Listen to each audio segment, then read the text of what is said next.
As both Democrats and Republicans navigate divisions over what the future of their parties should look like, voters are chiming in with what they want to see as midterm primaries ramp up. Earlier this month, we saw some of the divisions in the Democratic Party playing out in North Carolina, where incumbent Congresswoman Valerie Foushee held off a challenge from Durham County Commissioner Nida Allam.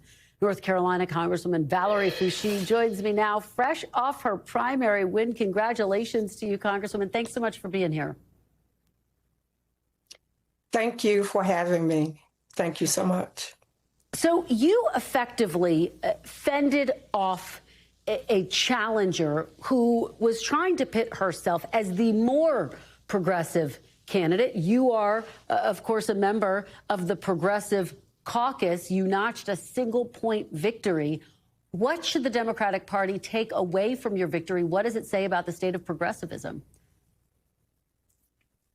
Well, I'm a progressive candidate. I am a member of the Progressive Caucus and was endorsed by the Progressive Caucus. I think what this race showed is that at least the citizens, the voters of the 4th District, wants a member who delivers and is not interested in replacing experience for a new face, someone who's certainly capable, but there's no reason to replace a performing member who's getting results.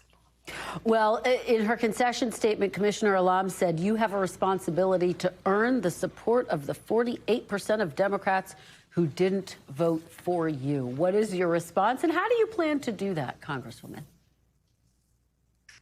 So my response to that is that that's what I do every day. I represent the members, the citizens, the residents, the voters of the 4th District, whether these are people who voted for me or not. It's not just the progressives, it's the moderates, it's the Republicans.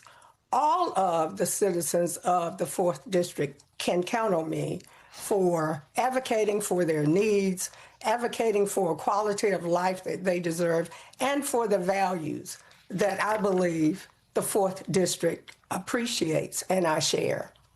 Well, let me ask you about some of our latest polling, Congresswoman. Our latest NBC News poll shows voters are signaling a preference for a Democratic-controlled Congress in 2026. But when it comes to voters' feelings about the Democratic Party overall, the only thing more unpopular in our poll, Congresswoman, was Iran.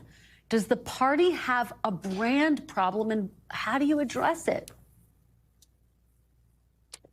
Well, I think the party, I think all of us are opposed to this war. I think that what we know is that the majority of Americans don't agree with a regime change war for oil in Iran. Our communities are tired of endless wars. Our communities want Congress to focus on the issues of the day, and that is affordability, accountability, and defending democracy.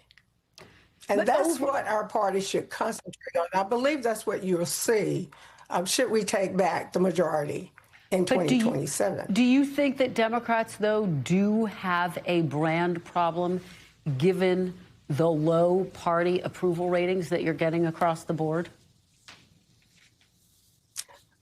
I think the numbers suggest that. But I think, polls are a point in time.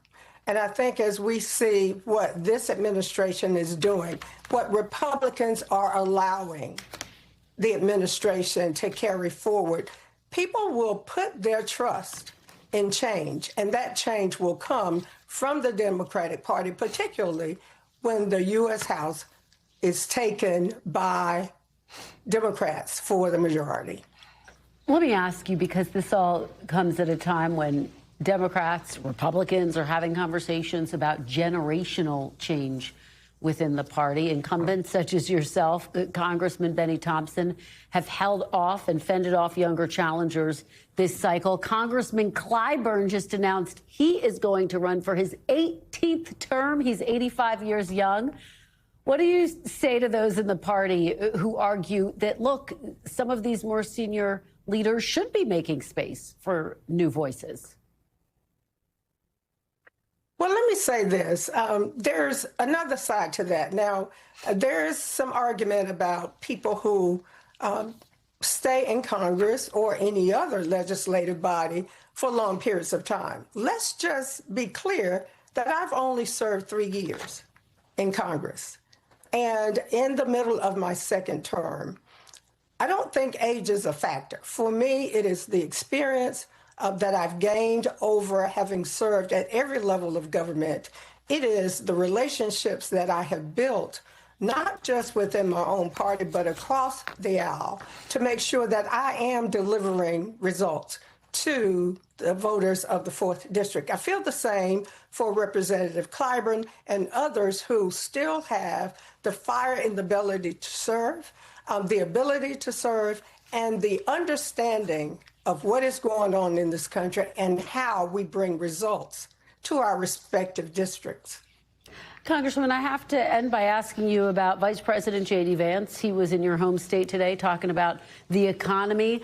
The vice president, the president argue, yes, gas prices are going up right now because of the war with Iran, but ultimately they're going to come down. They say this short-term pain is worth the long-term gain of waging this war that ultimately they would argue will make the world safer. What say you to that argument? And do you think Democrats should be focused on that counterpoint or affordability?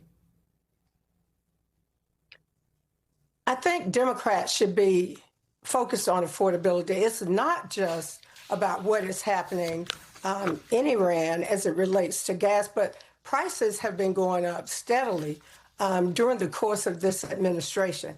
This president campaigned on lowering costs from day one. That has not happened. We're seeing and have seen higher prices in groceries, in housing, in education, you name it. A lot of this was done from tariffs even before we were engaged in war.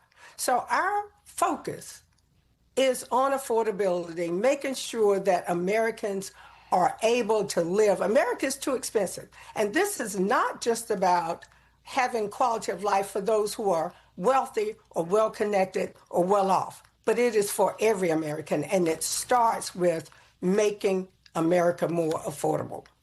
All right, Congresswoman Valerie Foushee, will continue to watch your general election race very closely. Thank you so much for joining us. Really appreciate it. Thank you.